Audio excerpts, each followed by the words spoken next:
രാജ്യം തീവ്ര വോട്ടർ പട്ടിക പരിഷ്കരണത്തിലേക്ക്. രാജ്യവ്യാപക SIR നടപ്പാക്കുന്നതുമായി ബന്ധപ്പെട്ട തെരഞ്ഞെടുപ്പ് കമ്മീഷന്റെ വാർത്താ സമ്മേളനം നാളെ. കേരളമടക്കമുള്ള സംസ്ഥാനങ്ങളിൽ SIR നടപ്പാക്കുന്ന തീയതി പ്രഖ്യാപിച്ചേക്കും. നാളെ വൈകിട്ട് 4:15 വാർത്താ സമ്മേളനം.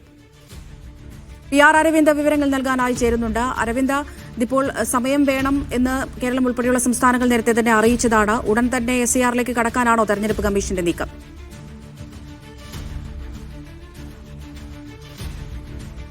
അമൃത, നാളെയാണ് ഇതിൽ നിർണായകമായ തീരുമാനം തെരഞ്ഞെടുപ്പ് കമ്മീഷൻ പ്രഖ്യാപിക്കുക. ഈ ബുധൻ വ്യാഴം ദിവസങ്ങളിൽ മുഖ്യ തെരഞ്ഞെടുപ്പ് ഓഫീസർമാരുടെ യോഗം തെരഞ്ഞെടുപ്പ് കമ്മീഷൻ വിളിച്ചിരുന്നു. ആ യോഗത്തിന് ശേഷം SIRന് തയ്യാറാകാനാണ് ഒരു നിർദ്ദേശം മുഖ്യ തെരഞ്ഞെടുപ്പ് കമ്മീഷണറുടെ ഭാഗത്തുനിന്ന് ഉണ്ടായത്. അതിന്റെ അടിസ്ഥാനത്തിൽ മുന്നൊരുക്കങ്ങളെല്ലാം സംസ്ഥാന തലങ്ങളിൽ നടന്നിരുന്നു. നമുക്കറിയാം, നേരത്തെ തന്നെ കേരളം തദ്ദേശ തെരഞ്ഞെടുപ്പ് നടക്കുന്നതുകൊണ്ട് SIR കേരളത്തിൽ നീട്ടിവെക്കണം എന്നൊരു ആവശ്യം ഉന്നയിച്ചിരുന്നു.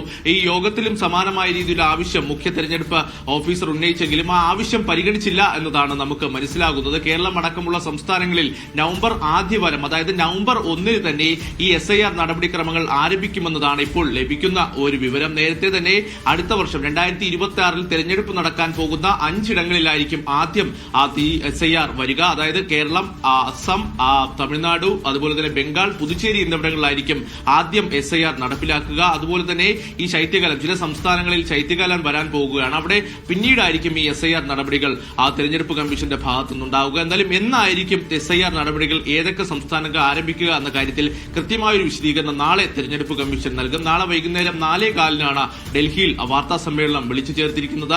കഴിഞ്ഞ ദിവസം നടന്ന യോഗത്തിന് പിന്നാലെ ഇതുമായി ബന്ധപ്പെട്ട ഔദ്യോഗിക പ്രഖ്യാപനം തെരഞ്ഞെടുപ്പ് കമ്മീഷൻ തന്നെ നടത്തുമെന്ന് വ്യക്തമാക്കിയിരുന്നു.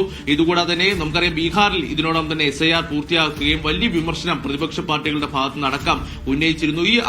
ഈ പ്രതികരണങ്ങൾ അല്ലെങ്കിൽ ഈ വിമർശനങ്ങളിലെല്ലാം തെരഞ്ഞെടുപ്പ് കമ്മീഷൻ എന്ത് മറുപടി നൽകുമെന്നതുകൂടി ഏറെ ശ്രദ്ധേയമാണ്. എന്തായാലും കേരളത്തിന്റെ ആവശ്യം പരിഗണിച്ചില്ല എന്നതാണ് ഇപ്പോൾ നമുക്ക് ലഭിക്കുന്ന വിവരം. ഇതുകൂടാതെ തന്നെ മറ്റ് സംസ്ഥാനങ്ങളിലെല്ലാം എന്നായിരിക്കും SIR നടപ്പിലാക്കുക എന്നുകൂടി നാളെ വ്യക്തമാക്കും. 3 മാസം, ബീഹാറിൽ നടന്നതുപോലെ തന്നെ 3 മാസം കൊണ്ട് ഈ വോട്ടർ പട്ടിക തീവ്ര പരിഷ്കരണം പൂർത്തിയാക്കാനാണ് തെരഞ്ഞെടുപ്പ് കമ്മീഷൻ ലക്ഷ്യം വെക്കുക. അതാണെങ്കിൽ നവംബറിൽ തന്നെ കേരളത്തിൽ ആരംഭിക്കുകയാണെങ്കിൽ ഫെബ്രുവരി മാസത്തോടുകൂടി കേരളത്തിൽ SIR പൂർത്തിയാക്കാം. അപ്പോൾ 2026 നിയമസഭാ തെരഞ്ഞെടുപ്പിന് പുതിയ വോട്ടർ പട്ടികയാകും വരിക. ബീഹാറിലെ കാര്യം പരിശോധിച്ചാൽ ഈ 2025 ജൂലൈയിൽ ഏകദേശം 8,49,00,000 വോട്ടർമാരായിരുന്നു ഉണ്ടായിരുന്നത്. തീവ്ര പരിഷ്കരണത്തിന് ശേഷം 47 ലക്ഷം വോട്ടർമാരുടെ കുറവാണ് രേഖപ്പെടുത്തിയത്. അപ്പോൾ BJPക്ക് അനുകൂലമായി തെരഞ്ഞെടുപ്പ് കമ്മീഷൻ പ്രവർത്തിക്കുന്ന ആരോപണം പ്രതിപക്ഷം ഉയർത്തിയിരുന്നു. ആ ആരോപണങ്ങൾ ശക്തമായി പോകുമ്പോഴാണ് മറ്റ് സംസ്ഥാനങ്ങളിൽ കൂടി ഇപ്പോൾ SIRന്റെ ഷെഡ്യൂൾ പ്രഖ്യാപിക്കാൻ ഒരുങ്ങുന്നത്. അമൃത.